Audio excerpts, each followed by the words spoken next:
Hi, everybody, and welcome to a very special episode of the Elseworlds Exchange.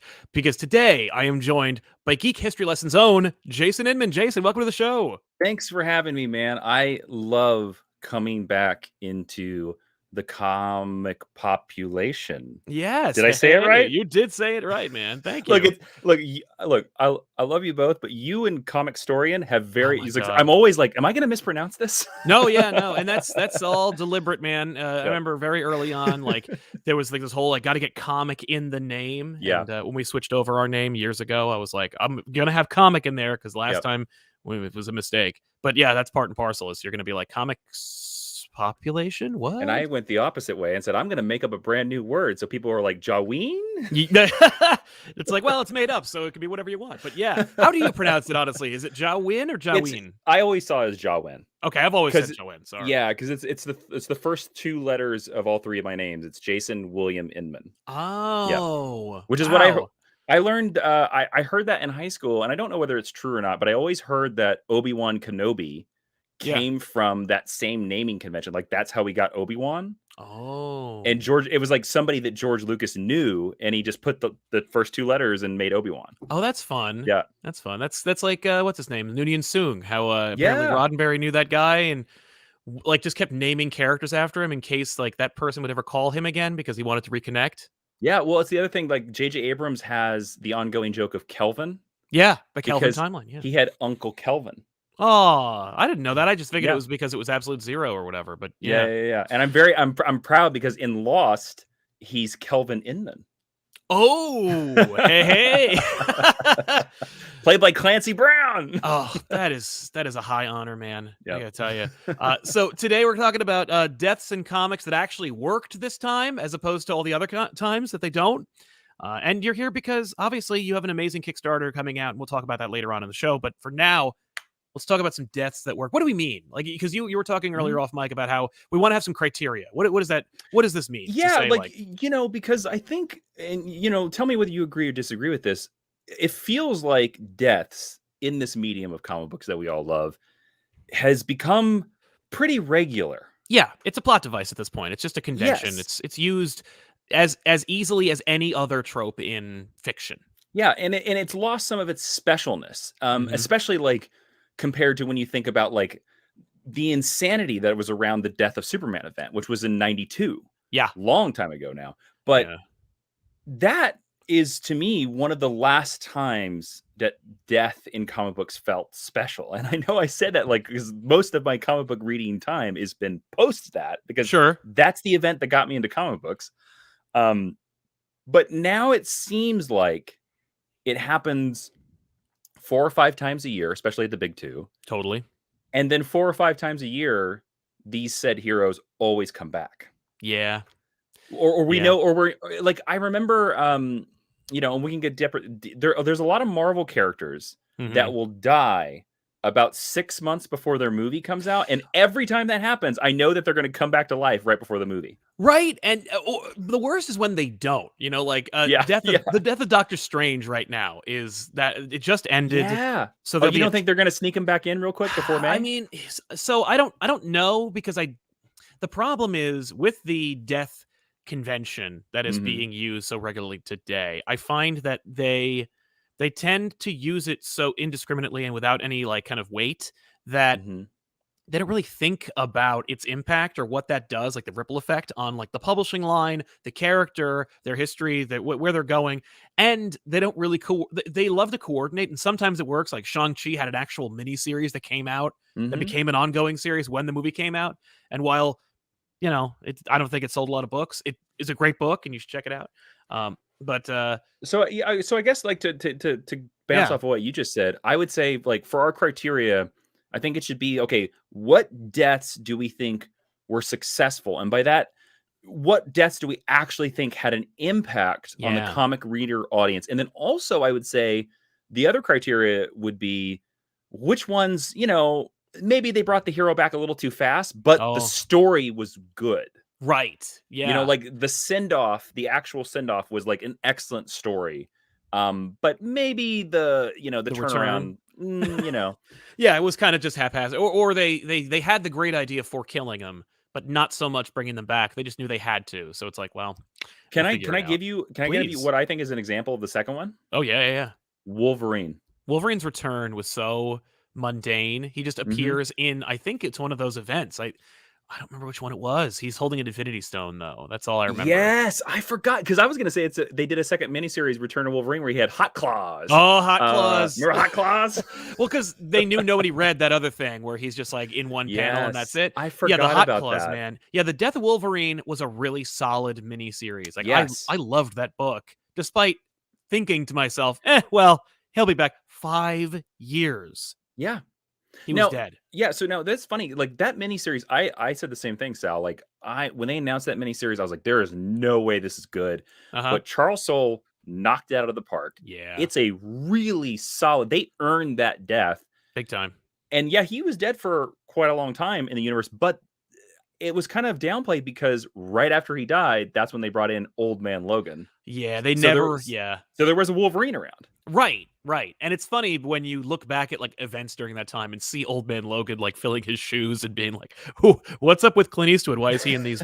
Why is he in this big a Yeah, fight?" there's a lot of group pictures. See, that's the funniest thing about comic books and deaths, right? Is there's always the group picture. Yes. And when there's like the replacement hero, you're just like, who's that guy? Oh yeah. Well, Grant Morrison's iconic run is loaded with blue Superman, Hey, you and watch people it. just go, "Hey," but it's so great how jarring it is, where you're just like, Yeah. "Oh right, they had to deal with that." Yeah, I think it's like JLA number 7 is the cover with it's the group shot, and there's an Yeah. electric Superman there, and you're like, it's only 7 issues in, and we're already an electric Superman. Yeah, yeah, man. No, man, but Hot Claws is one of those things where That should have been the name of the Return miniseries. Hot Claws, the Return of Wolverine. it seemed like nobody cared and they were all just like leaning into it. So why not go like Paul Weirhoven with it and just be like, I'm going to leaning into the schlock. But instead, like you just heard, I think it was Charles Soule who brought in the Hot Claws. And he's like, trust me, these Hot Claws are going to make sense. It's going to be really cool. They didn't. I think I saw a picture that they're making an action figure. They're making a Marvel Legends this year of the Hot Claws. Of Hot I'm Claws not Wolverine? joking. I Yeah, hope so. I'm pretty certain. Do you want me to find the picture of this thing? Oh man, yeah, please. I would Let me love to find see it. Hot Claws action figure I'm Wolverine. pretty. So, do you have a example of one that you think like the Oh. story was good, but then like the return was kind of not as great? I might have the ultimate example of Okay. the death of a character being so earned and having a ripple effect that changed the character's history forever Mhm. and had an ongoing impact on the fandom and comic books in general. And that's the death of Ultimate Spider-Man. Oh, that story is really good. That miniseries that or Ultimate was it Fallout or whatever it was. Yeah, that is really, really good. Yeah, it's unbelievable. That one issue where they actually like have Peter Parker's like kind of like honorary funeral at St. Patrick's Cathedral, and Aunt May runs into the little girl that gets saved by Peter. Like everything about that is so incredible. Peter's death is so earned in the Ultimate Universe, and then they bring him back in one of Miles's issues where he's just in Miles's room, like, "Hey, I need these." Like it's just so like, yeah, I'm back now. it's so funny, man, because like again, another story, right? Where I remember they announced that, and I said, "Are you kidding me? This is ridiculous." And then when you read the story, I forget what Peter's final lines are, but this is mad respect to Brian Michael Bendis, because I think the last line that Peter says is like, "Tell Uncle Ben I did it," or something like that. Yes. Or it's like, "I saved you." Yeah, I did it. I couldn't save Ben, but I could save you. I could save you. And I was like, that is perfection. That is exact. And it's heartbreaking. It's so well earned. Yeah. I forgot they brought him back in that book. Oh yeah. No, that's the worst. Is like, oh, he's back. And it didn't really matter. Like it didn't really, because Miles filled the role. At that point, Miles had already been well established and nobody was like, oh, we need Peter back. But also when Peter came back, we'd already had Spider-Man, which had 616 Peter Parker interact with Miles. So like we got that already. We didn't need Ultimate Peter to come back. He comes back. He just comes back and he just goes, "You're Spider-Man. I wanted my happy ending, so I'm here now. I'm like, I'm leaving. I'm leaving." Then Miles goes to the main universe, and now Peter is Spider-Man of the Ultimate Universe every time anybody wants to remind you that exists. Well, and then the sad thing about the post Secret Wars universe, and I do truly believe that like Miles should always be in his own universe. Like me too. We should have kept the Ultimate Universe only for Miles. I understand why they That's want the to only book combine it. anybody's buying anyway. Who cares? Exactly. It's the same thing like with Spider-Man 2099. The only reason the 2099 universe should exist is just for Spider-Man. Yeah, nobody's looking for Hulk 2099. Like we're okay. Yeah. Nobody wants the giant like the Hulk with the claw. Go look, Google him, everybody. Yeah, look up Hulk 2099. He's something else. But I agree with you. Yeah, because when you bring him into the Marvel universe, like to me, Peter's death is like, yeah, here's Hot Claws Wolverine. Look at that. It's a Marvel Legends hitting stores. It kind of looks pretty cool, actually. I kind of want him. I like these because they're almost like monuments to like forgotten eras. Yes. Like you'll get an action figure immortalizing this thing that they don't even reference in the Krakoa era. But okay. Yes. Amazing. See, it's funny. I would have, if I was working on the X-Men, I would make Hot Claws Wolverine's secondary mutation. Yeah. Yeah, they didn't even do that. We don't know what the hell the Hot Claws were all about. I think they just wanted lightsabers for claws. I think it's, Disney had just bought Marvel, right? Or they just gotten Star Wars, and they were like, "What's the cross synergy here?" Yeah, lightsaber claws, claws. Admittedly, that is kind of fun, but oh boy, Hot Claws. But yeah, you were right.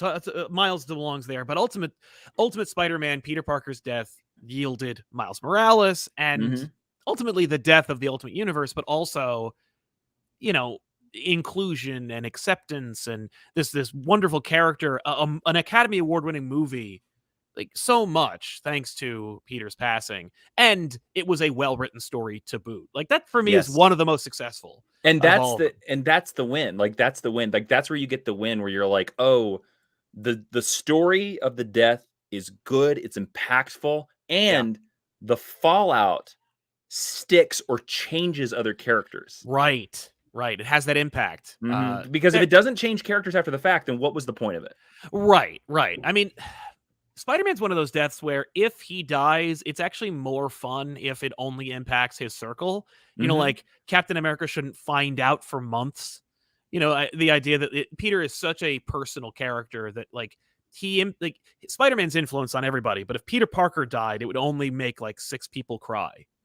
And those people do not wear costumes. It's like Robbie Robertson and Mary Jane and stuff like, and that I would love to see that kind of like very intimate small death. And I think we saw that with like Quasar, like when Quasar died and people were like, oh, like 2 people went, that's a real shame. And I remember when Quasar was leaving Earth, like the last issue of the Quasar series, because when I read comics as a child, I didn't like always get a chance to go to the comic book store, but my mom always went to the grocery store, and that's where I got a lot of comics. I had a lot of random Quasar issues, and I remember the last issue. I was the one. You kept that title alive. I did. Well, I remember reading the last issue.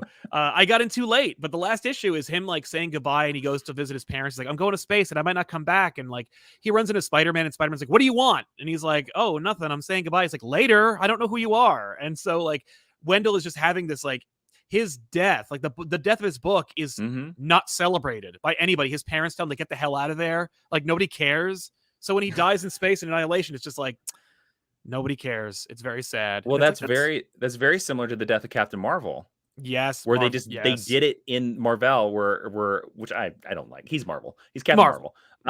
He died in that graphic novel. Of cancer on a deathbed, and now fans at the time. If you talk to people that were reading comic books at the time, they will point out that one as like an impactful death. Totally. And I think because if you've read that graphic novel, it's a good story. It's really good. I like it a lot. Also, it's before deaths have become a trope. Yes, before Death of Superman, before before they made it into a gimmick. I think it was even before the death of Barry Allen. Oh, that's a good question. Barry dies like I think in 86. I think that's before it. Yeah, I think you're right. So, like, I think to fans, you were just like, what? And Captain Marvel is still dead. Yeah, every time he comes, I love when every time they bring him back. They try to bring him back, and no. No, he's a scroll. I love when they bring him back, and it's always a bait and switch. Like, no, it's never going to be him. And I'm like, fine. Let him be dead. I did think in Mark Miller's Civil War they were going to bring him back. I really did, because they did that little miniseries, and I was like, oh, are they actually going to bring him back? Please don't do this. Well, and they had a good like loophole where it's like he falls through like a time tunnel and he ends up here, but he's still going to die, and so he has to go back so he can Oh, have all so his he's like adventures. stuck in like a fixed point of time kind of a Yeah, thing. except then Yeah. it's like, nah, it's just he's a Skrull. It was just a bullshit story.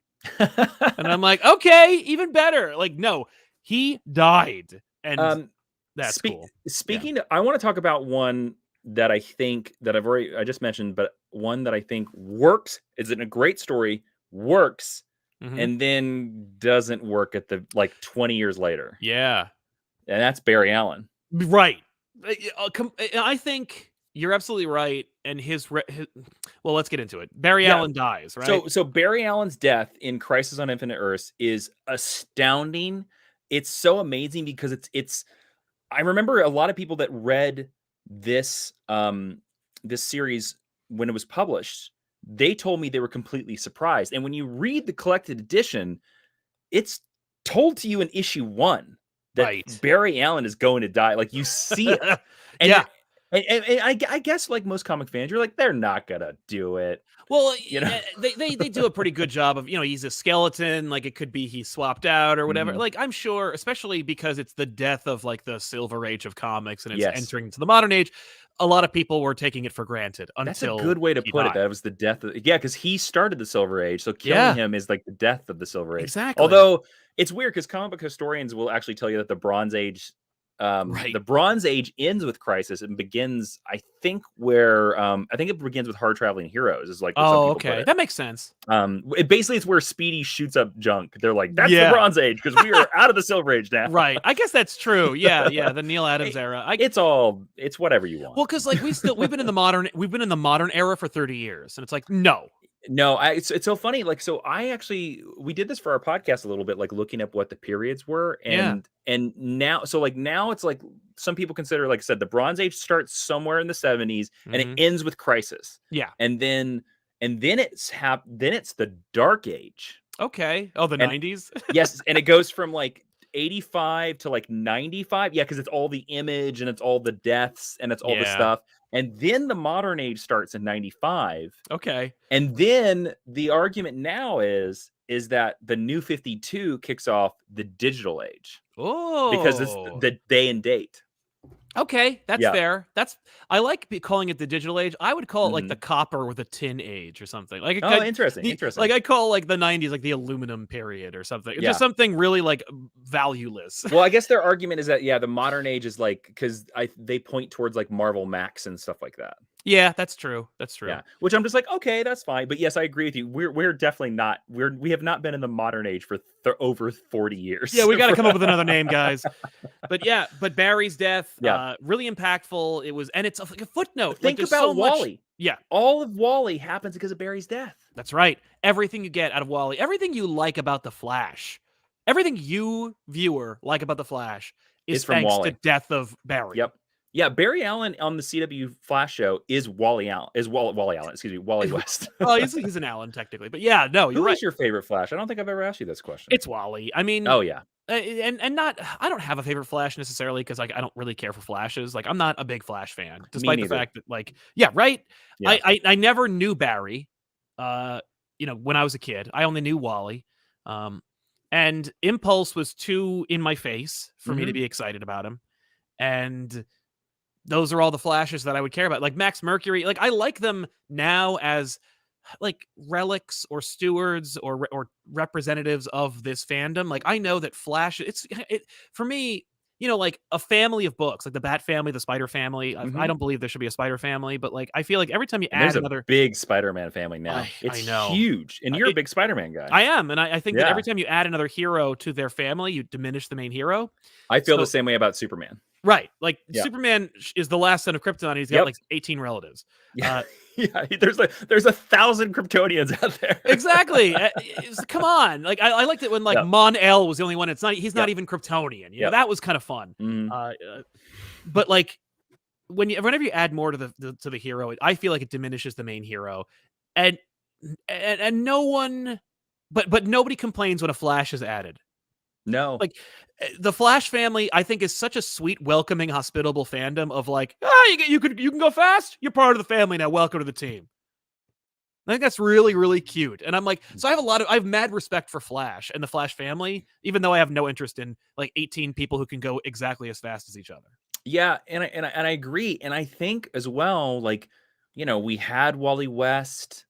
We were in a good clip. We were Yeah. giving Wally kids, Oh yeah. and then the minute Barry shows up again, Oh, dead. Like, it's the Tim Drake problem. It's like it's like for yeah. the last 20 years. It's been 20 years now, or no, it's been like 15 years maybe now. Oh, since Barry's return. Yeah. Yeah, it was somewhere in like 2005, 2010 era, or somewhere in there. Yeah. Um, Nobody knows what to do with Wally now. No, no, it's all thanks to Johns' Mhm. insistence on bringing back characters that he remembers.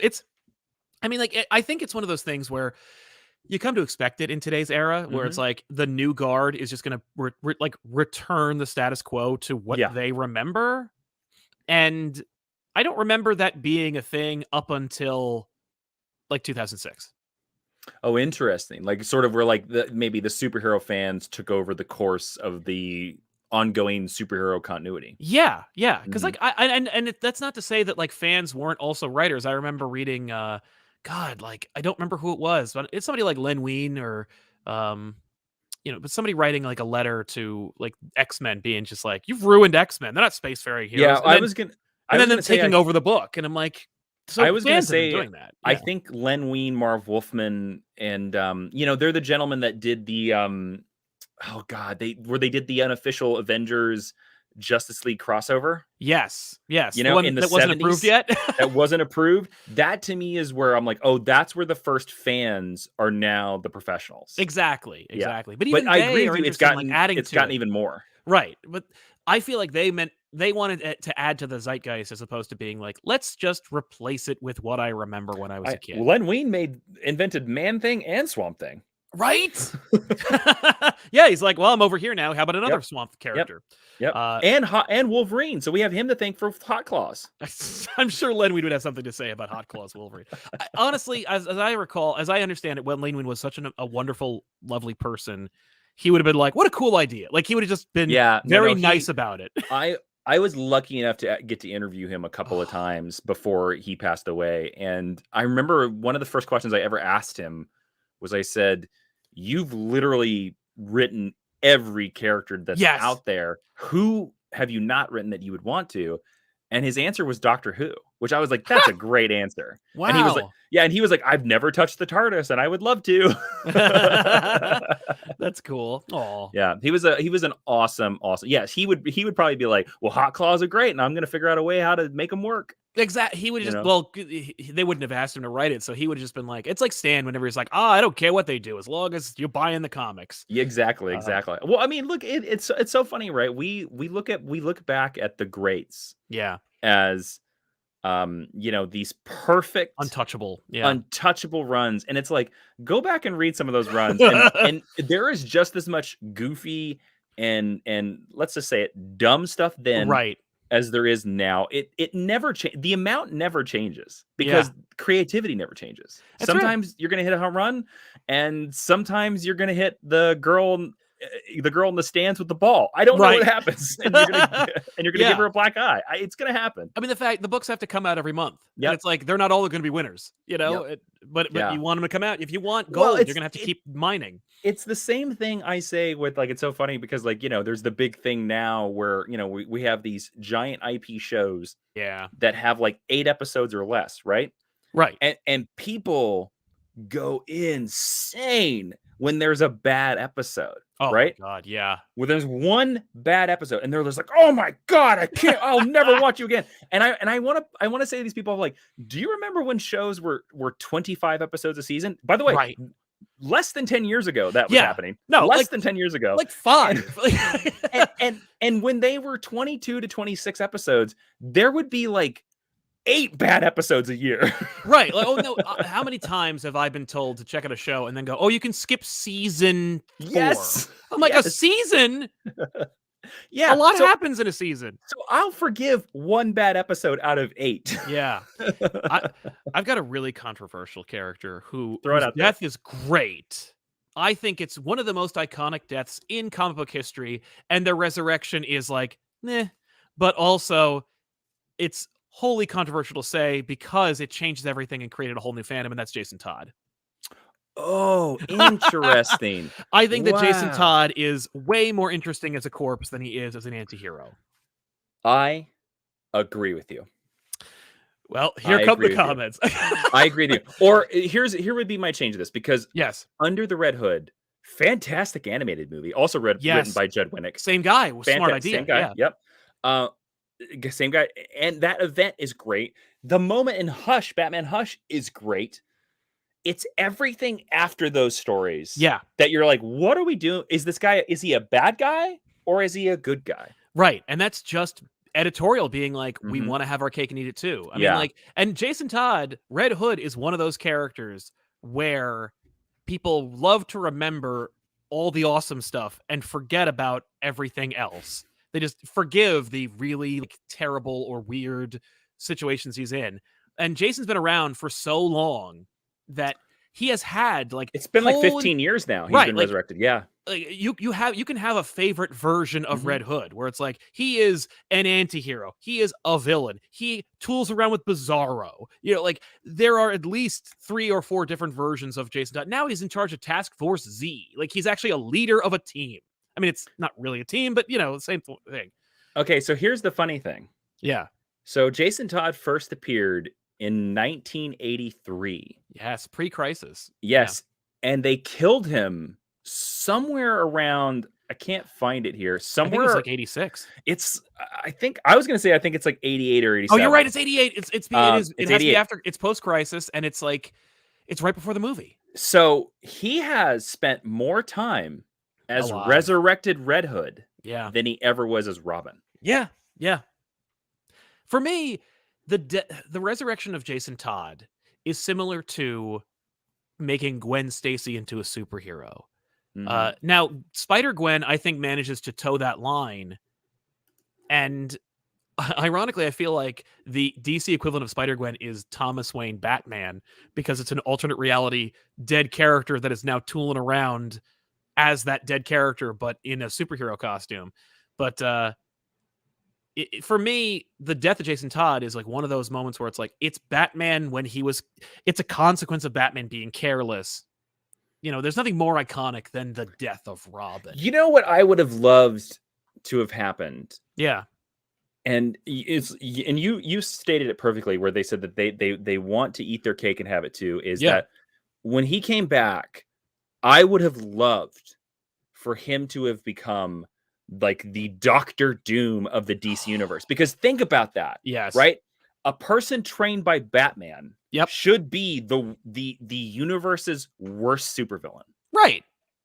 You know, because if Batman is the ultimate hero, Yeah. then his protege, and then also like there's so many interesting aspects out there, because then Batman has this like ultimate failure out there, like this Ra's al Ghul type person out there, Right. who is, and then also you get a darker brother to Dick Grayson. You get so Dick Grayson's the ultimate hero, and then you have ultimate supervillain. That's true.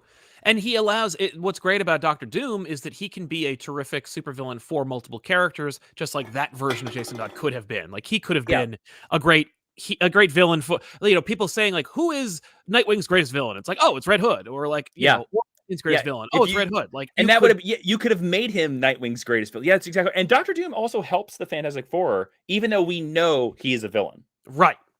Exactly. You know, but with Red Hood, I agree with you. I don't think we know. We're like, I don't know how you classify this character. No.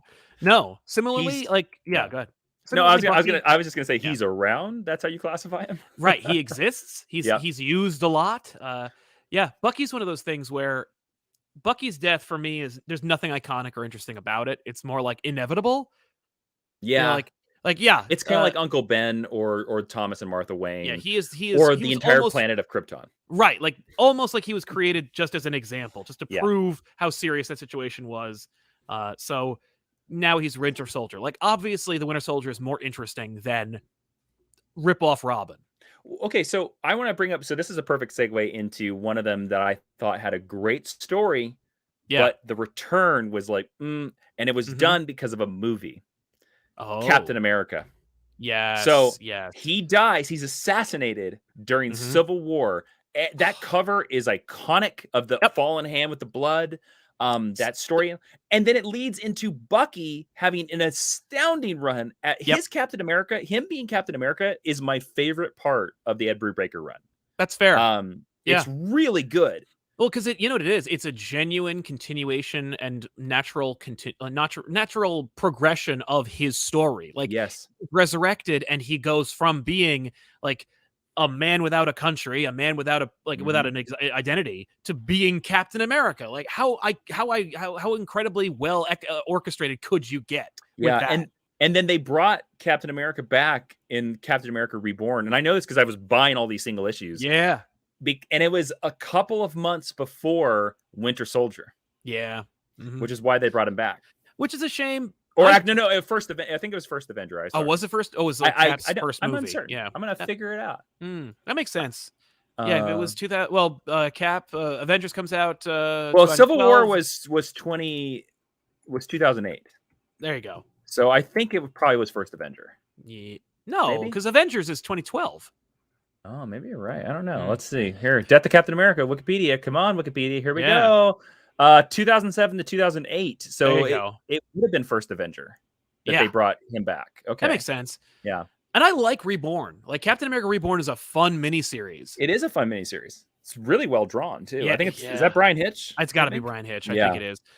Really cool idea. But yes, it does undermine. And that's the problem when anytime you replace a hero with like a legacy character.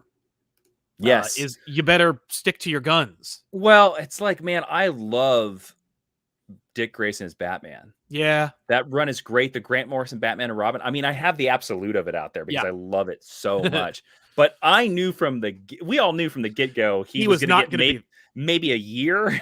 Yeah. I mean, he had a longer run, I think, than the first time he took over as Batman. Yeah, where he had 6 issues. Yeah, we had six whole issues, and it's like, and it's fun Prodigal. because, like, I think in Prodigal, like, he's around issue 4, he's like, I think I'm getting the hang of this. Get the hell out of here. Yeah, he's like, get out of my cave. Exactly. Whoa. I'm back, and I'm wearing a vest with pockets. That's right. I own that issue as well. So. Yeah, I lost the trunks. Yeah, he did. He's a Troika. He had all. I'm Troika Batman. I got. Not only do I have scallops on my arms, I got scallops on my legs. Watch out, Gotham. Right. Yeah, nothing. Who knows what could come from this? I'm gonna stop a sword with my calves. Yeah, which is a constant problem for you, Batman. But yeah. I think that not so much the whimper return, but actually okay, so Norman Osborn, when they killed Green Goblin.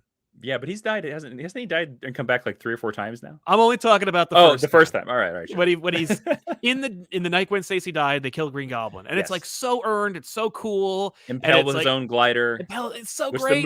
Which the first movie brilliantly homages. Yep. Why wouldn't they? It's so great. great. Godspeed, Spider-Man. Yeah. It's so perfect. Yeah. So I love it. That's great. Kill him. Then and they resist the urge to bring him back for 20 years, 20 years at least. He 20. Doesn't come back until the end of the Clone Saga. Yep. And for my money, I remember reading the Clone Saga and being so unhappy and miserable. And when Norman Osborn shows up to go, I'm back and it's all my fault, I was like, out of all the ideas that came from this horrible thing, I gotta respect this one. Like, I had the same thought. Right? Like, after Judas Travelers and Scryers and I'm a big fan of Ben Reilly Spider-Man. I don't like all the setup to Ben Reilly being Spider-Man, but like when Ben Reilly is Spider-Man, I really like that run. All the stuff before it, you're just like, ugh. But I agree with you that by that point they had dug themselves so deep a hole that they had to do something huge. Yeah. To end, and I actually think bringing Norman Osborn back was a good choice. Yeah, and they didn't do anything. Like, it doesn't undo anything. Like, it only added Norman Osborn to the story again, and to, I think, better acclaim. Like, to better success. And that story as well, I think, because ever since then, I feel like we've gotten like 4 or 5 other stories post Spider-Man that there's always like some event, some secret villain, and then the secret villain gets beaten by Spider-Man, and then we cut to a scene where Norman Oz is behind a desk being like, oh, that one didn't work. Yeah. And so like he's sort of become now Spider-Man's secret kingpin, where like if something bad is going on in Spider-Man's life, it's probably Norman Osborn. Yeah, absolutely. No, 100%. Yeah. And, well, they've deepened his character. Like originally he was just like, you know, crappy industrialist turned like Yeah. creepy goblin man, and Mhm. that now he's like he's a brilliant strategist and a genius and an evil mastermind. Thunderbolts, the Thunderbolts run. Thunderbolts. Also, I really like Bendis's Dark Avengers, which has Oh, Norman Osborn as well. That's a such a great really use of that good character. Yeah. really, really good run. Yeah. Like all of Dark Reign, I kind of like. I agree. Yeah, no, Yeah. Dark Reign was a great idea, and the execution of Norman Osborn in that is also awesome because they don't forget. Like Norman Osborn, I think, is the Marvel equivalent to Lex Luthor, but not because he's an evil genius. Lex Luthor is not insane; he's an asshole. Yes, but not Norman Osborn. Like when Lex became president, like I might consider voting for Lex Luthor as president because he is actually a genius. You know, like because he might by accident, because I know Superman's going to beat him, and I know maybe by accident he'll actually balance the budget. Whereas if Norman Osborn's in charge of S.H.I.E.L.D., I should fear for my life. I should move to like Canada, real quick. The Shi'ar Empire. Yeah, get out of Dodge. Because he's crazy, and all throughout Dark Reign, like they kept reminding you, like, this guy is the Green Goblin, and it's like that's such a great. Every once in a while, you'd like he's got his Iron Man armor on, and he's just like he's making things happen, and then behind the scenes, just like he's like cutting himself and freaking out, and he's just all I want to do is strap a purse on my body, jump on a glider, and kill blondes, and it's like. That's he so just cool. wants to wear purple, and what's wrong with that? But I love that because it's like it's so scary. Like but if you set this guy off and say the wrong thing, he will just put on a goblin costume and kill you with a pumpkin bomb. Can you imagine if that was the worst thing the president did? Just put on a goblin costume and come after you. Like he's just gonna chase people up and down like Pennsylvania Avenue. Like if only, man. Yeah, jump on his hoverboard, just scare the hell out of him. It's just the president. Don't worry. Yeah, don't worry about him. Listen, we had crocodiles roaming around on the front lawn back during the Teddy Roosevelt era. So That's I mean, right. Hey. If you've ever read a biography on Teddy Roosevelt, by the way, and listeners, sometimes pull your heads out of comic books and go read nonfiction books because they're fascinating, because life is stranger than fiction. It sure is. Teddy Roosevelt's life. Oh, boy, what an adventure. Yeah, he just went off the grid. Like they had to go find him to tell him he's president. When he was president, he was in the middle of nowhere, and they had to go hunt him down. Also, one time he was given a speech, he was shot in the chest. And continued the speech for another 30 minutes. He's not even the only American president to be shot during a speech. I know. And then prove what a badass they are. Jackson is called Old Hickory because they tried to assassinate him and he beat his assassin with a hickory stick. Yep. And then there's who's the president that didn't put on a coat and died of a cold? William Henry Harrison. Thank you. The shortest president, shortest living president of all time. Yeah. But so anyway, Norman Osborn, his death and resurrection, I think really successful. That's a good choice. Thank you. We're around the halfway point. I thought it might be a good time for us to take a second and talk a little bit about why you're here. Oh, yes. Because you got a lot of you're such a creative person, and I've always admired that about you. And thanks, man. You always put yourself out there, and sometimes for good and bad. I think so. No, mostly good. I mean, well, the bad time was when I put on my purple purse and a green suit and I threw pumpkin bombs at people. But at least it was entertaining. Avenue. Damn it. Yeah, I mean, but they shut me down real quick. That's right. Exactly. Blink and you'll miss it. But yeah, man. You have the first 2 issues of Super Best Friend available on Kickstarter, which you can find a link to in the description below this video. Yeah, Super Best Friend. Tell us a little bit about it. Like happily. Super Best Friend is my love letter to superhero comic books. The first 2 issues are live on Kickstarter right this very second. And it tells the story of Maddie Moore, a sidekick to the world's greatest superhero, who is called Captain Terrific, very much a Superman analog and a Jimmy Olsen relationship, if you will. Yep. And in the first issue, Maddie accidentally live streams his best friend's secret identity to the entire world, because I imagine this world, which might sound very different from the current world we live in, where people go on the internet and talk about superheroes. Fie. I know, shock. That will never happen, right? Yeah. Really stretching yourself out of your comfort zone. Yes, but Maddie Maddie lives in a world where superheroes are real, and that's what he talks about internet. you know, and you know, this is the story about a sidekick on a journey to becoming a superhero, to realizing that he has value, and it's a really interesting look about the connection between superhero fandom and superheroes. Um, Mm, and this whole campaign, I love going to Kickstarter because you get to connect with the fans directly, and you get to do some stuff that the regular superhero companies won't let you do. So right. first off, I reached out to my favorite comic book artist of all time, Mr. Dan Jurgens, and asked him for a Yes. variant cover, and it's right there on, and he said yes. Shockingly, I couldn't believe it. So I can now cross off a bucket list item that Dan Jurgens drew some of my characters, but Right. also Sal knows this. I'm a big fan of Superman Blue and Superman Yes. Red. So when I was writing this comic book, there's an image of him right up on the cover above that, Sal. Yeah.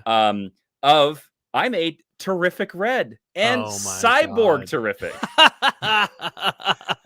So they show up in this issue because I knew DC was never going to, like, I've been pitching No. Superman Red for years, and they've been like, stop calling us, go away. And I'm like, fine, I'm going to do it myself. So guys, you know, if this sounds good to you, it's a 44-page comic book. It's the second issue of the 3-part trilogy that I'm going to do. It's a lot of story, and I just want to say, like, if you know anything about independent comic books, they are labors of love because Yes. nobody goes into comic books to become rich. So there's lots of cool stuff over there. You can cameo in the comic book. I have script reviews where I'll read a script of your choice. You know, it could be television, can be a comic book. And also one of the coolest ones is we have a chat cameo. Where there are chat bubbles that pop up over some of the videos, and your name can be in one of the chat bubbles that insults Captain Terrific or Maddie. So if that sounds neat to you, come over to superbestfriendcomic.com. It'll be live until March 2nd.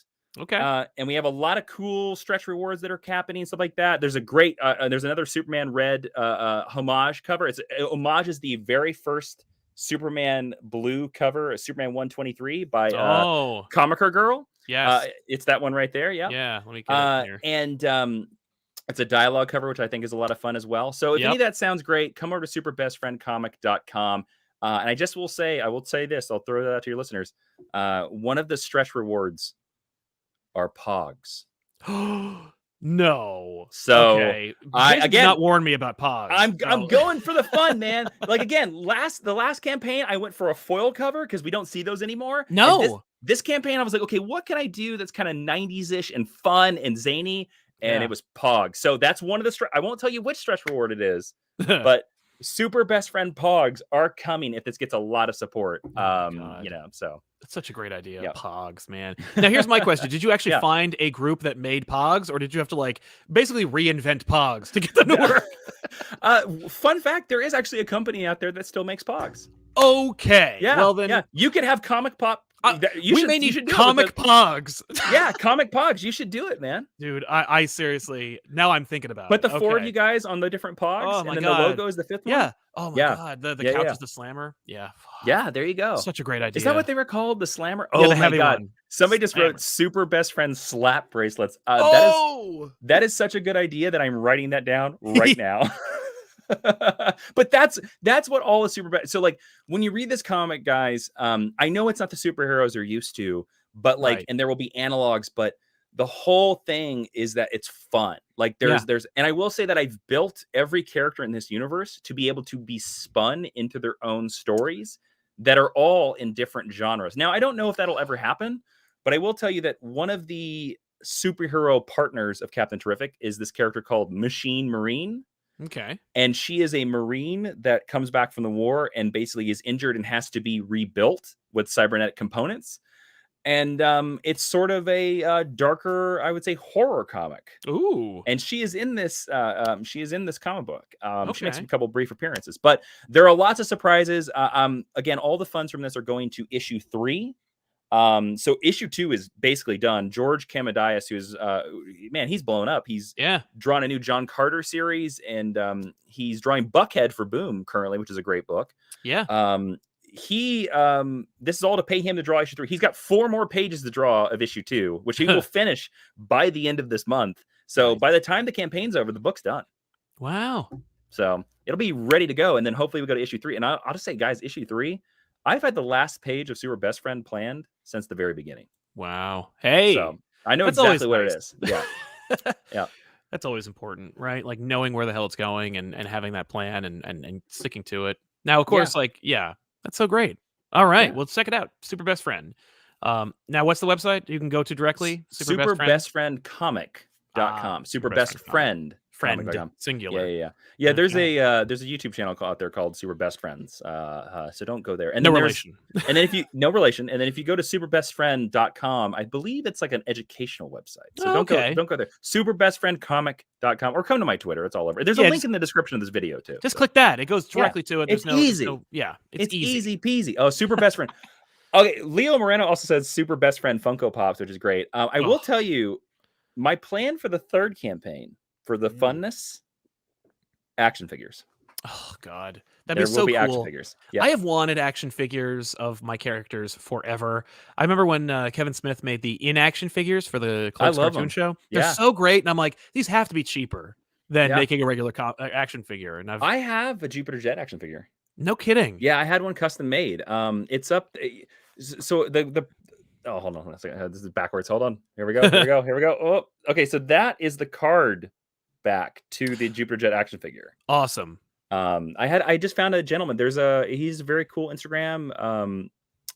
He's called Two Brothers, and he does really cool stuff. I found him because he made not really spoilers for the Watchmen HBO series, but he made a custom like action figure back with a little plastic shell, and it was the egg from Watchmen HBO. That's cool. And Damon Lindelof bought it, and I was like, "What is this? Who is this guy?" So, cool. Wow, that's some great exposure too. Yeah. So yeah, check that out, ladies and gentlemen. That's why we're here. We're promoting Jason's project and talking about some of your favorite comic book stuff. Like, I have an example. Getting back to our original topic, that actually feeds right into what you were asking about, like a character's death that was incredible, but also had kind of like a whimper of a return, a return that I was like, why did you even bother? And that's Harry Osborn. Yes. Okay. So forgive me. He died, I believe, in a J.M. DeMatteis issue. Yes, Spectacular 200. Oh my God, I have that. I had that with the foil cover. Yes, the silent ending, brilliant. Yep. And then, forgive me, is it One More Day that brings him back? One More Day brings him back at the end of One More Day. And then doesn't he die again?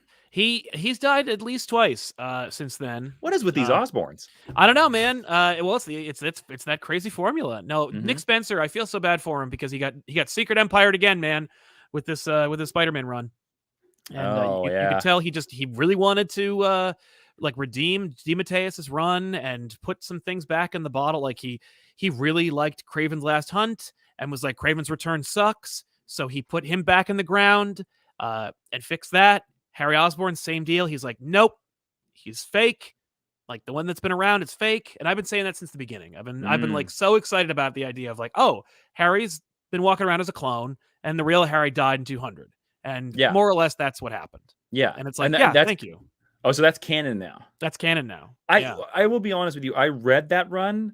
Yeah. And I didn't quite understand it. It's kind of a mess because I didn't understand what they were telling us about Harry. Because they keep because clearly like he had to wrap it all up really quick, and Marvel must have told him that he can't do the thing that he'd been leading towards the whole time. What do you think he was leading towards? I think he was leading towards undoing One More Day. Oh yeah, there were a lot of signs in there that was going to happen. Yeah. And I think he was like, I think they told him that he could do it, or I've got this like kind of conspiracy theory tinfoil hat that like there's only like 2 editors at Marvel that are working and that they don't know who's in charge, and so like they just run like the scripts through spell check and that's it, because like stuff just happens and there's like no continuity director and there's no like there's just they don't care. If you're big enough, I don't need to edit you. Like I will tell you as a person who has worked for one of the big 2 companies.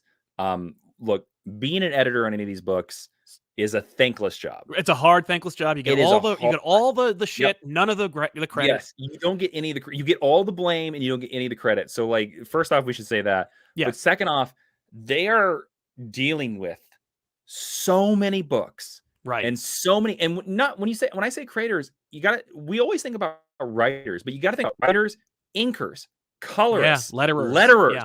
The editor is the boss of all of those people Yeah. on multiple books. Right. And not only multiple books, but books that won't even come out for years. Yeah. So they got to keep that all in their head. So like to me, every once in a while, I'm like, give him a break. They got to give them a break. But also, I will say, like, I think continuity is the last thing on their minds. Easily. I think if I was in that job, I'd be like, the book's got to come out, and who cares about anything else? Yeah. Well, like I hope the writer paid attention because I'm not going to. Exactly. That's what I think it comes down to. I think if the writer doesn't pay attention to it, nobody else does. Yeah. No, Yeah. I think you're absolutely right. Yeah.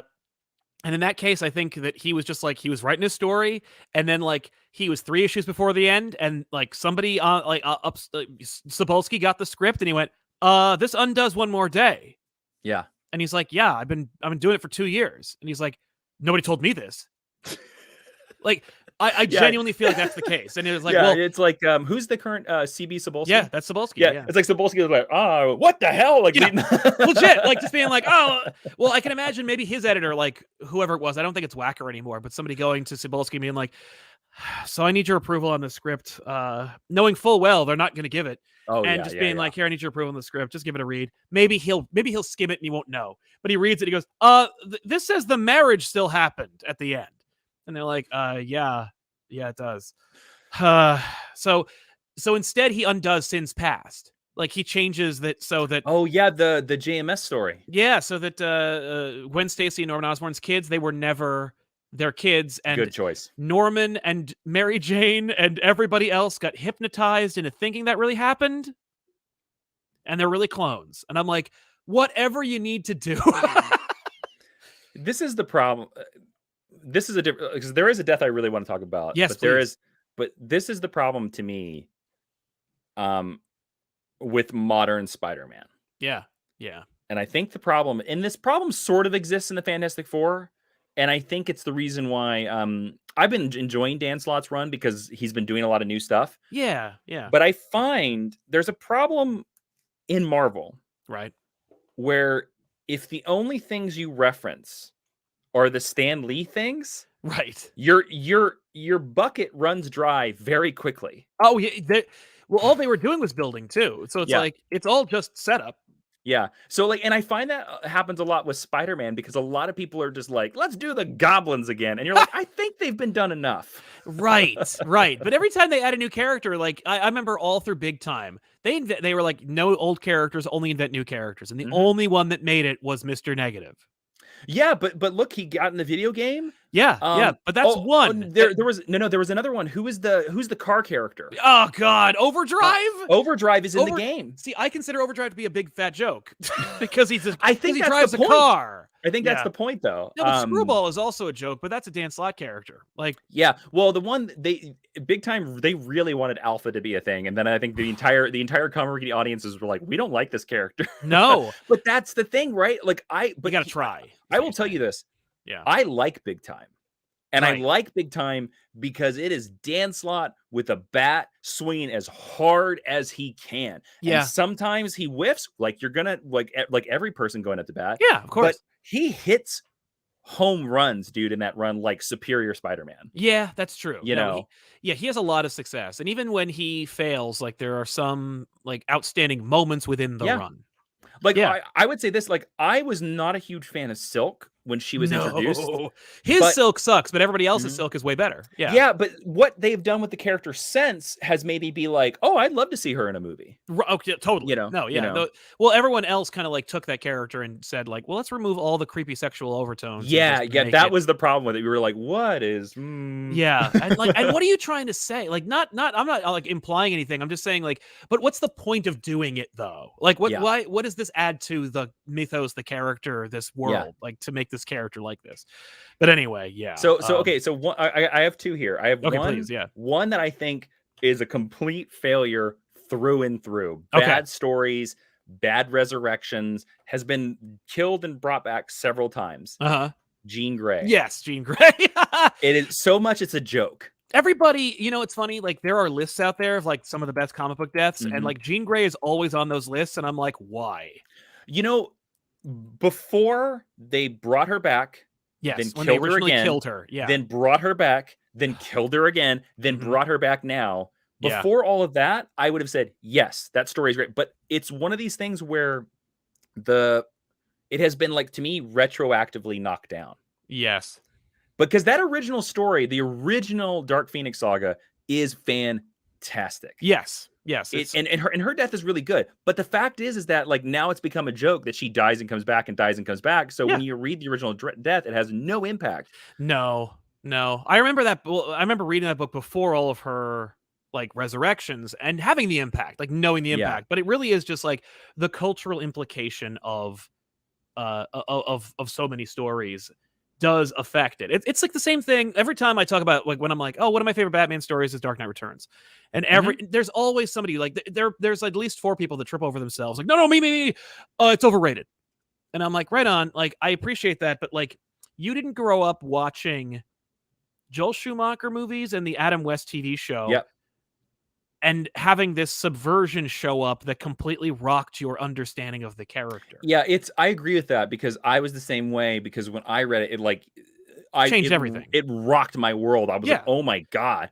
But when you look at it now, I think somebody coming to it now, once you have the Nolan trilogy and the animated series and the sequels to that story itself, like, but every version of Batman is that version. Like, every Batman is gritty. Oh, a gritty take on Batman. Wow, what a great idea. Like, yeah, exactly. So one I want to bring up, again, and this would be the one that we cannot not have this conversation about. Yes, please. Now, I think is successful through and through. Yep. Death of Superman. The Death of Superman is one of those things where everything about it is amazing. Like, the build-up, the execution, the marketing, the cultural impact, everything. And it single-handedly destroyed death in comics. That day forward. It did. And that's the only, I would say, negative of the whole thing. Is that this Death of Superman set the bar so high that no one else has ever been able to cross it, I think. No. People have gotten close. Yeah. But nobody has ever been able to jump over that bar the way they did. Well, and DC kept trying to do it, kept trying to vault over that bar within 2 years of each other. Like, all right, we killed Superman. What's next? Break Batman? Okay. How about we make Green Lantern go nuts?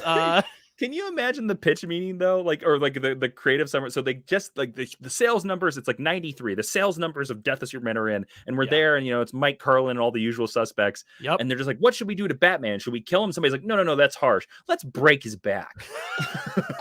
Let's make it so he can never be Batman again. Let's put him in a wheelchair. Put him in a wheelchair and then see what we can do with him. And and it's just like, and they put him through the ringer.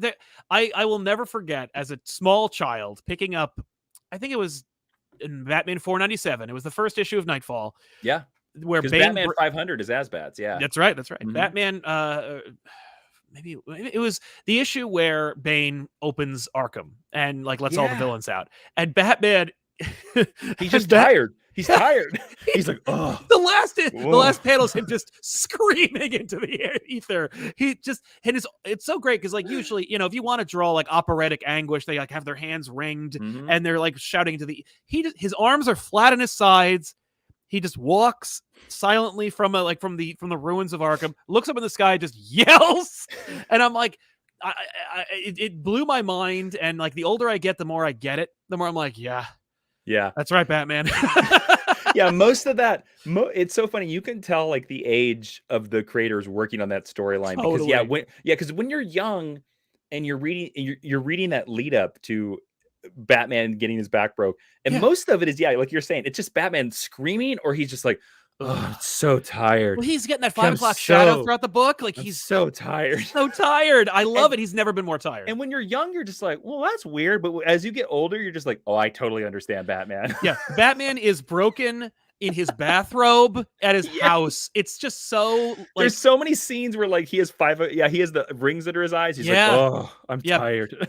It's one of the few times I even remember the cowl with a 5 o'clock shadow, where I'm like, oh my God, what's happening? And you're right. Yeah, the 5 o'clock is like, I'm a big 5 o'clock shadow Batman guy. I love that. Give me a little bit of grizzle down there. Right, he's just tired. but when you go back to, like, every aspect of the death and return of Superman. Yeah. And I would say this, the only two faults besides it's setting the bar so high, Yeah. The other fault is I wish, and this is a slight fault, I wish maybe he'd stayed dead a little bit longer. Just a little bit. Yeah. Because I think he's only dead for 7 months. Yeah, it feels like a long time because there's like 1,000 issues in between it because of Yeah, how because there's many 4 Superman titles. there's 4 Superman titles Yeah. and they're all coming out. Yep. Not to It mention feels like like it's spin-offs 2 and years, but it's not. it feels Yeah. forever. Mhm. But yes, I think that part of because I think that like the Death of Superman made creative Superman fans. It made people buy that book. Me. Me too. It's the book that brought me into comic books. Yeah, everyone's like, there are hundreds of long boxes filled with the entire reign of Superman. Like, I was sorting through some things, Sal, and Yeah. listeners don't know this, but Sal has sent me a couple posters before, which is very kind of him. We have some love for like old school posters. yeah. I was sorting through some stuff last month, and I found, Sal, Oh no. this poster. Oh yes, it's the funeral for a friend. Yep. The funeral poster. And it's the original from the issue. And as soon as I saw it, I was like, I am framing this thing. I did. It's in my office. I have it. I'm looking right. I thought I had lost it. And when I found it in a box, I was like, yeah, you know. Yes. And it's the original one from my copy. Yeah. Good. That's awesome. Now the one from my copy was Mhm. taped to my bedroom door. Oh, so it was the disintegrated? It's ruined. Like Yeah. it was thrown away by my mom like after I left from college. Like, For mine, for yeah. me, that was I had the poster from Batman 500 of Asbats. Yes. And that one got destroyed by well. Scotch tape. But Oh yeah. man, comics, where's the days of posters? Come Right? on. Everybody Put some wants posters one, in there. especially because every cover is a poster basically Yeah. now. Like every cover is like a beautiful work of art. Wizard used to come with a poster every month too. I know. Sometimes I actually go back and like look through them. I have my Batman Spawn poster that came in Wizard magazine. Oh, that's sweet. Such a great poster, and I have 2 of them, but only one's framed. But in any Yeah. case, yeah, man, got to bring back posters. But Superman's death, it's never been better in terms of its Mhm. execution of marketing and promotion. The only thing is, you're right, like his resurrection, like when he came back, that like the power suit walking across the ocean floor, him with the long hair and the black suit, like it still would have worked, but it should have happened later. Yeah, and and it's funny, like I even buy their explanation for how Yeah. he came back. I'm just like, yeah, because he's Kryptonian. Right. Like he didn't actually die. He just like went into deep, I Yeah. love the black suit. Yeah. The genius idea of it all.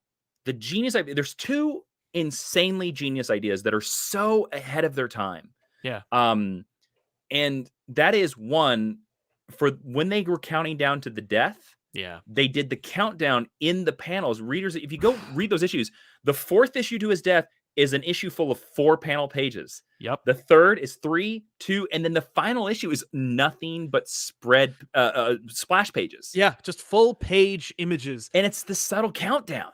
Yeah, I never knew that until like a couple of years ago. Like it Mhm. didn't occur to me. And when I saw it, I'm like, that is so creative and interesting. Yeah. I'm so impressed. Also, shout out to Jurgens and Breeding for doing what 22 full page splashes. Oh my god, I couldn't even, and he also wrote them too. I mean, Yeah. but like I can't, insane amount of work. Yeah. And then the other genius idea was that they were like, oh, okay, we're going to replace Superman with 4 alternate Supermen. Yep.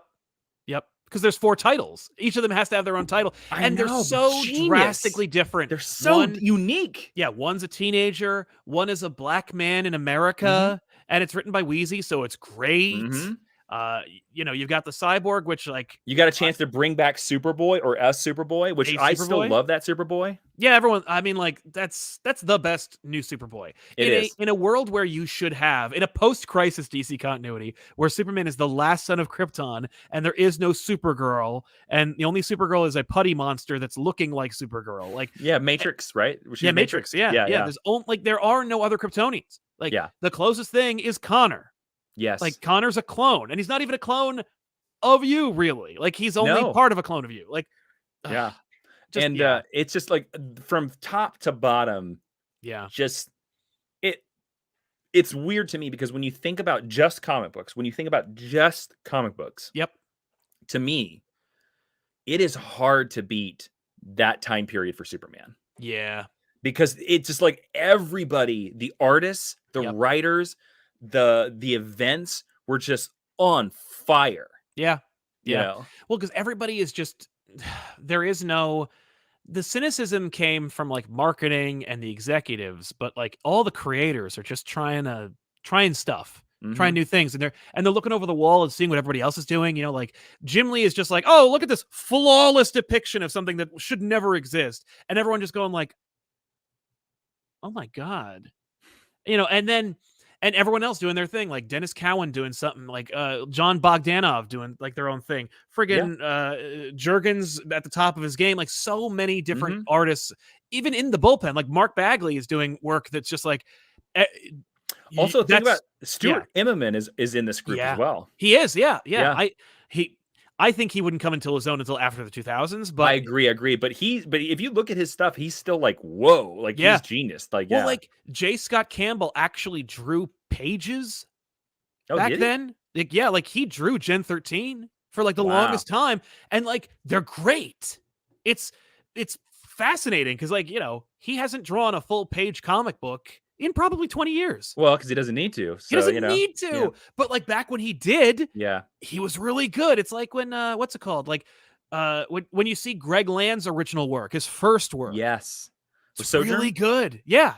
Or I think he might have done something before that, but Sojourn, that cross-gen book is really good. Yes, like he's good. And then Mhm. he's like, but I need to come out on time. Yeah. And so it like became something else, you know? But Mhm. like, yeah, they're really setting the world on fire, man. Oh God, I'm trying to think of what his name is. Not Joel Jones, but Kelly Jones.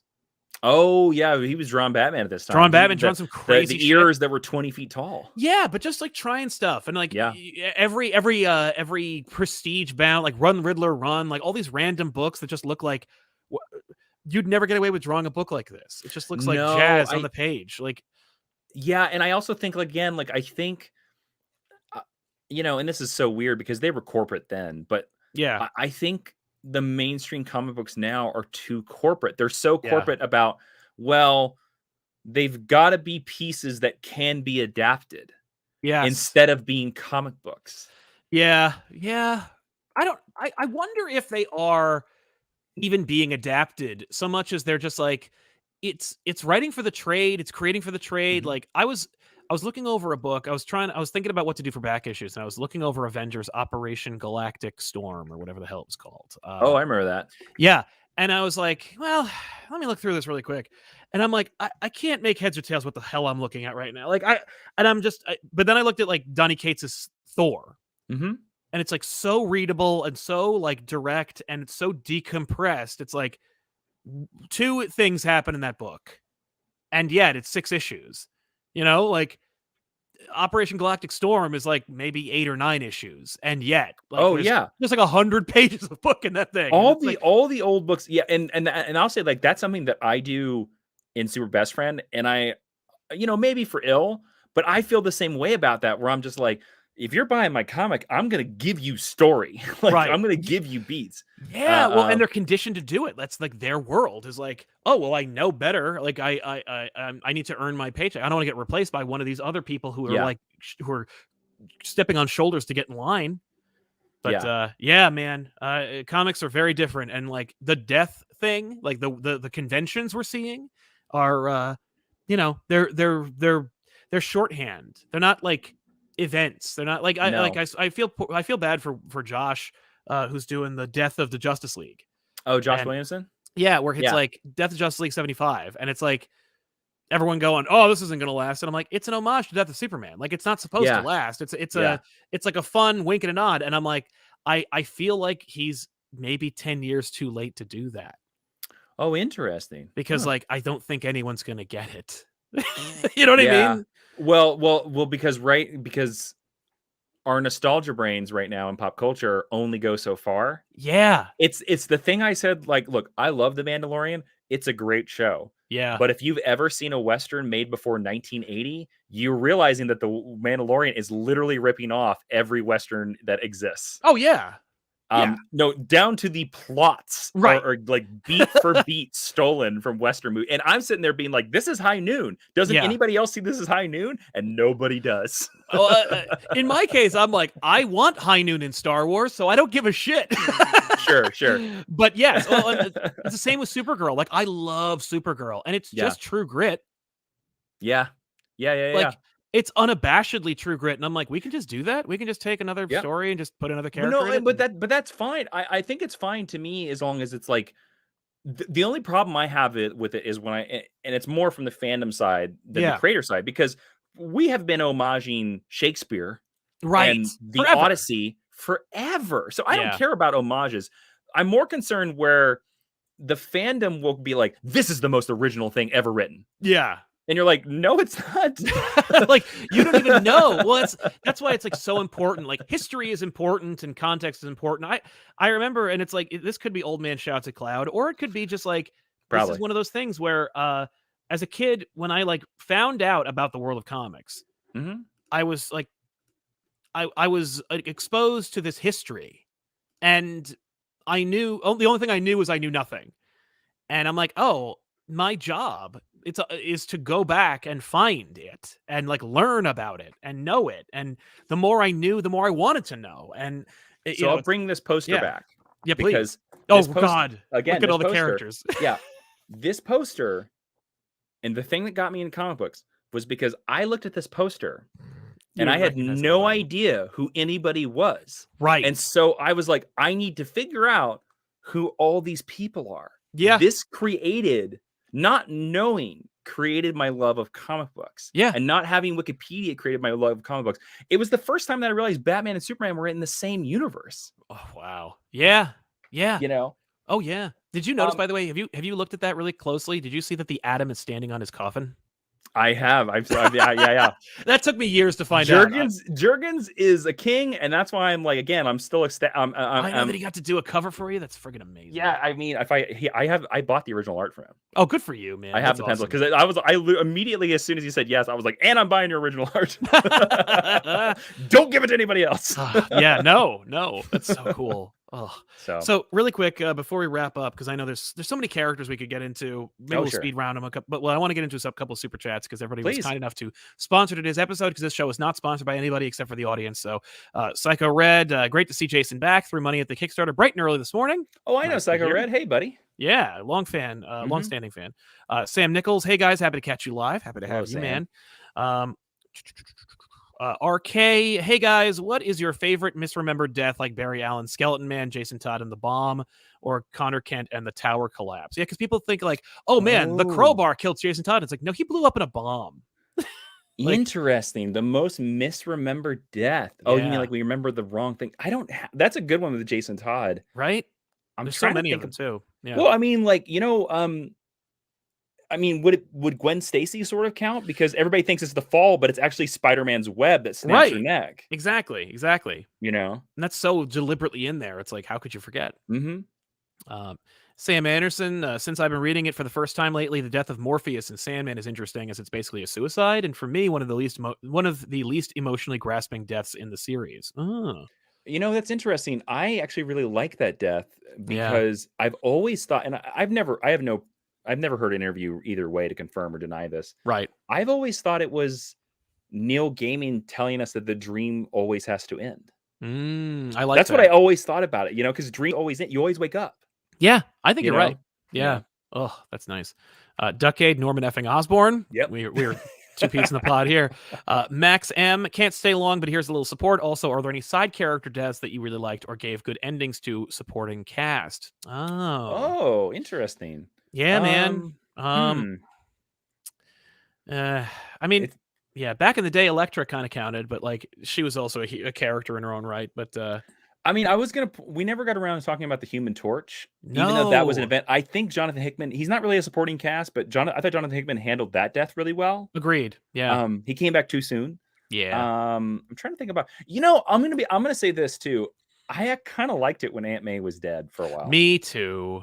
Her first death. Yeah, her first death. Like right in the middle of the Clone Saga or right before it? Like he's still Scarlet Spider, so yeah. Yeah, because Ben was there. Ben was there. Ben's and on the roof. And didn't he show up and he was like, yeah, I'm this like random guy you've been writing letters to. And she's like, oh, dearie, have some wheat cakes. Oh, he would call her and just like just breathe into the phone. Like yeah. Yeah. I say Aunt May, yeah, big time. Boy, Chips Ahoy. So it really didn't have any effect on the greater universe, but the build up to the Deadpool death during the incursions was really good. Yeah, I remember that being a big, like, not being a big deal at all and being like actually well executed. And I think that's really important. Like, you know, if it's Superman, all eyes on that. But if it's like a real character, like if it's a real character death that isn't done for stunt value, sometimes like that under the radar death is really valuable. Yeah, I agree.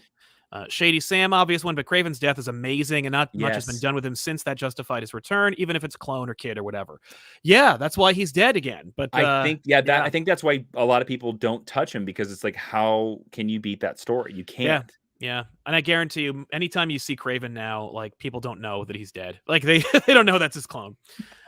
You first. Hope I'm not stepping on anyone's toes with the pick, but Joker from TDKR. Despite how the line was changed in the film, I love when he says, "I win, I made you lose control, and they'll kill you for it." I don't care for that line, but I do. I like Joker's death in The Dark Knight Returns because it's not really that important. And because it just like it's not the final battle. Yeah, it's not the final battle. Like it's just kind of like we need to we're checking boxes for the end of Batman, and we need to end the Joker. Yeah. My line for that in that sequence, the best line is, "There's nothing wrong with you. I couldn't fix with my hands." There's so much of that book that has a line like that. Yeah, that book has a lot of really singular lines. Yeah. Eric Mojica, The Death of Death's Head, lol. Yeah, and paved the way for Death's Head too, who was way cooler looking. I don't know anything about those characters. I don't either. He has a skull and Liam Sharp drew him. Yeah, I remember seeing them a lot and just being like, and then I picked up the Death's Head. Death's Head had a friggin' miniseries like 2 years ago, and I bought it. I read it, and I was like, "This is dumb as hell. I don't care about it." Oh boy. Okay, didn't make you a Death Heads fan. No, not so much. Yeah, Mitchell. When I think of an original impactful death turned into a running joke, sadly, I think of Jean Grey and the Phoenix. Yep, it's just a joke at this point.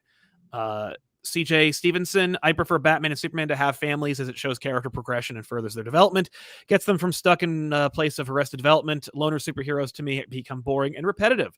The problem with that for me, and I don't know about you, Jason, is that like when you keep adding, they are already in stasis, but like, so if you add to their roster but you keep them perpetually in stasis, it just gets bloated. Like when you have New 52 Batman and he has 5 Robins. Well, I agree. Because again, comic books are the perpetual second act. So yeah, I think there's a way to have like 5 members of a supporting cast in a quote unquote family, and still keep them compelling and original without adding new characters. Right. And I would point to anybody.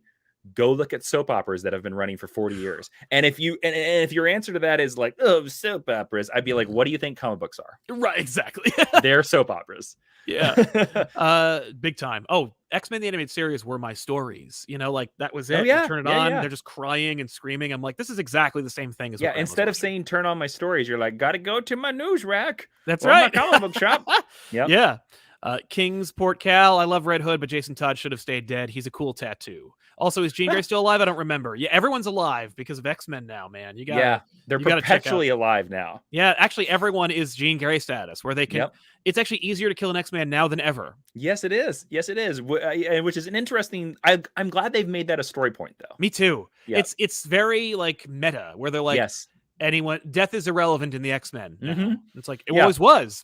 Well, and also like talk about it, like the brilliance of Jonathan Hickman is that you can tell he came up with that because he was like, well, there are some people that are dead that I really want to write, and I don't care. Right, and I don't care, and I don't want to explain it. So how about they're always backed up? Yeah. Brian Lewis 97 can't stick around, but looking forward to the replay. Much love and best wishes. Thanks a lot, man, and thank you for your generosity. Appreciate it. The Captain Coon, they brought Steve back mid 2009 before Siege. Late. All right. Damn. But they would have known the movie was coming at that point. They were prepared. I think they were better prepared back then than they are now. Caboose 1111. I do dislike it when they try to make Jason DC Punisher. He works better as someone who questions the effectiveness of letting some villains live. He could be a spiritual successor to the Shadow. I like the idea of making him the Shadow. I like that. I like Especially that. because you can't have Jason be the Punisher because like he can't kill any of the villains because the villains have to keep coming back. Yeah. Alden Tolbert. What if Kang is a member of the Spider Slayer? What? I don't know what that means. But I thank you for like your support. pitch. So Yeah, maybe yeah. Kang being a Spider Slayer. The Iceman. I'm gonna be basic and go with Ultimate Peter. Less conventionally, I'm gonna say Death of Wolverine series was great as well. Good to hear some support in our what if camp. what if Ultimate Peter had hot webs? Hey, hot webs, Hot hot webs. organic webbing. When they Oh, just disintegrate before they even connected the building. right. Yeah, I think so. Or if he impact webbed somebody like on the face and they're like, And oh God, my face. yeah, would they burn their face off? It's like a mark of Cain, but more Yeah, fast. he makes two faces. Yes, perfect. Hot webs. Boy named Sue 4. Any death of JMD Mateus is usually amazing. Yep. Agreed. Mm-hmm. Sean D. Hey man, I just wanted to say I really appreciate your show. You guys have gotten me through many crises, pain episodes, and I just wanted to say thank you for all your entertainment. Well, thank you, Sean, and I'm sorry for your troubles, but I'm glad that we could help you kind of like get through it. Mm-hmm. Keep it up, man. Keep your head high. Scrolling down, we're almost to the end, I think. Justin Guy with a mustache with a very generous super chat. Thank you so much, mustache. Great to see you again. I have no envelope, so this is the closest thing. Happy New Year, you guys. Oh, well, thank you, man. Thank Happy you so February much. to you. Happy February. Yeah, exactly. Yep, we're in February. Yeah, I'll see you soon, buddy. Hopefully. The Captain Coon personal favorite is Peter Parker in Ultimate Universe. Agreed. Death and Peter Parker, again, we talked about it. It's very impactful. Yeah, it's oh god. I every time I need a good cry, I'll read that issue. The Iceman, I think Jason is right. Death of Superman is the crescendo of comic book deaths. The best superhero comic character deaths now are in movies and TV. Iron Man, Spidey dusting, Wally, and Young Justice. You might be right. Might be right. Yeah. Yeah, that's like the new because they have to, right? Like every time they kill a character in those movies, I always think like, well, you could always bring them back. I know, like I've thought of 6 different ways they came back already, and then the movies are like, no, they died.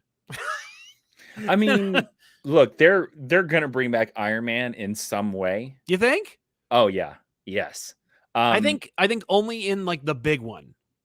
No, I agree. Like it might not be for another 10 years. Yeah, but we just had a Spider-Man movie that brought God. back several dead characters. Yeah, that's true, and it worked. It's beating Avatar. If you think, Tony Stark is coming back, it might not be for a long, long while. He's coming back. Makes sense to me. Oh yeah, no, you can do.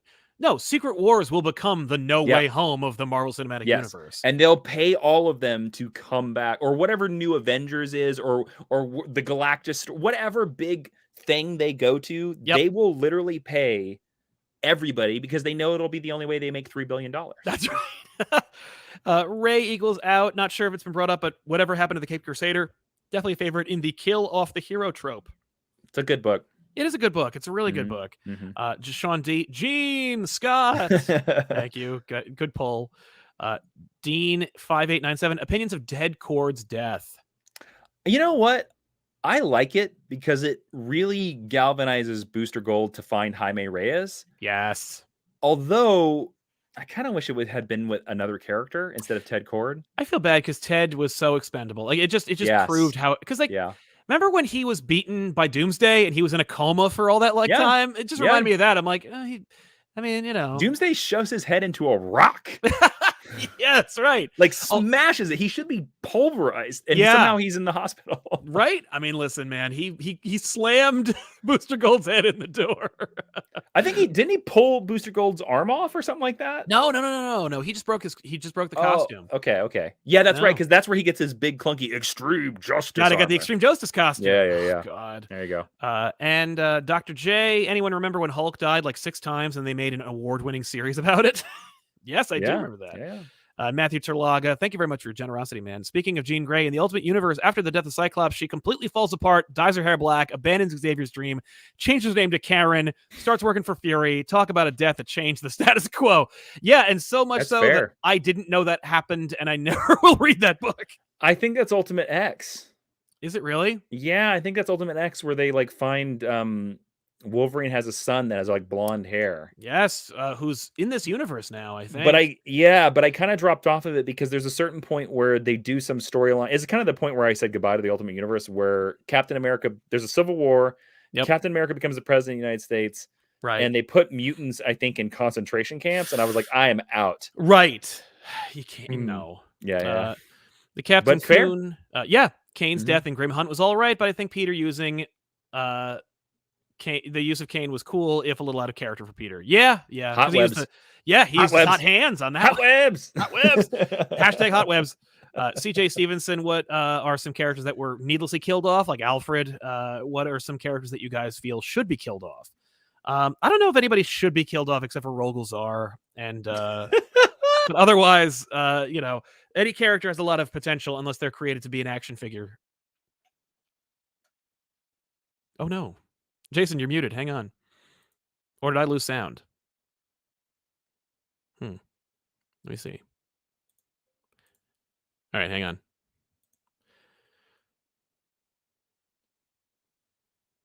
Still nothing. Well, JK, thank you so much for your support. And yeah. All right, hang on. Sal, can you Here we go. You're back. All right. I don't know. StreamYard switched me to a different microphone. Boo! Stupid StreamYard, man. I'm sorry. Here, let me try this one. Hold on. Okay. Nah.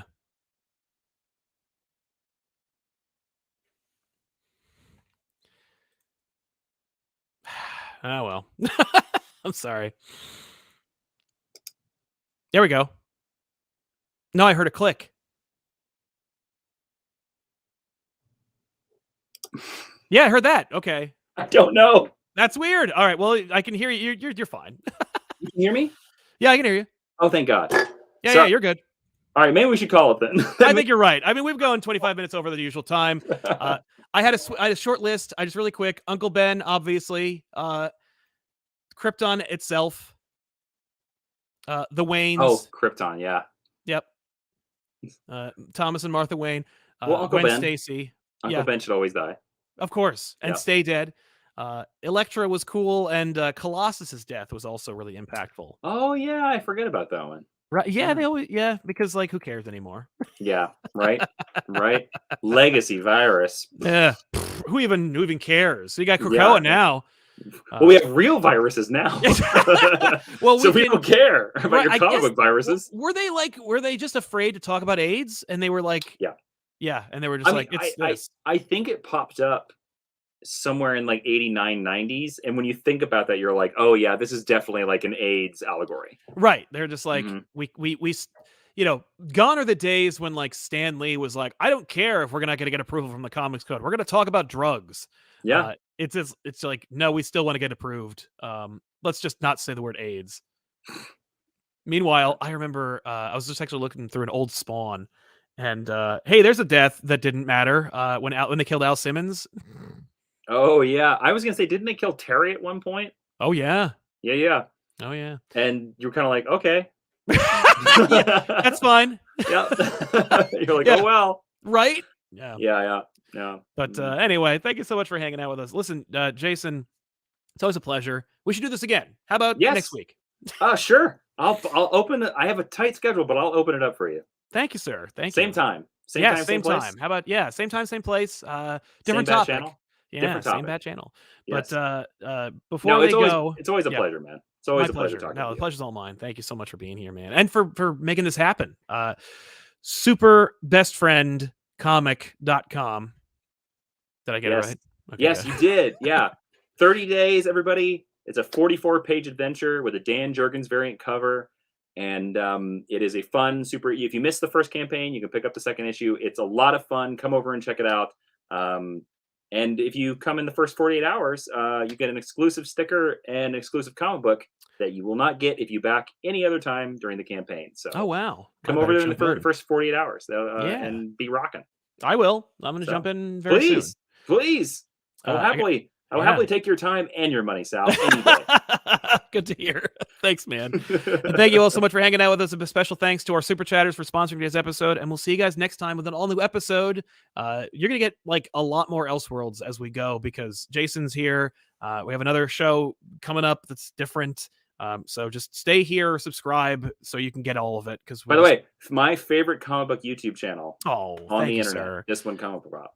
Also, if you haven't already, you should listen to Geek History Lesson, Jason Inman's podcast with his lovely wife, Ashley Victoria Robinson. Which you've been on like twice, 3 times I have now? been on at least twice, if Yeah. not 3 times. But always a pleasure, and it's a great show. It's a really solid show. with We, some great by the way, conversation. today we released our 400th episode. No shit! Yeah, Congratulations! Young Hey! Avengers, our 400th episode. Yeah, That's nice. I can't believe we made it 400 episodes. I didn't think we were going to make it to 200. And here we are. Here we are. So, yep. Yeah. Well, anyway, thanks so much for hanging out with us. We'll see Thanks you guys for having next me, time. buddy. My Always a fun pleasure. time. Thank you. Later, everybody.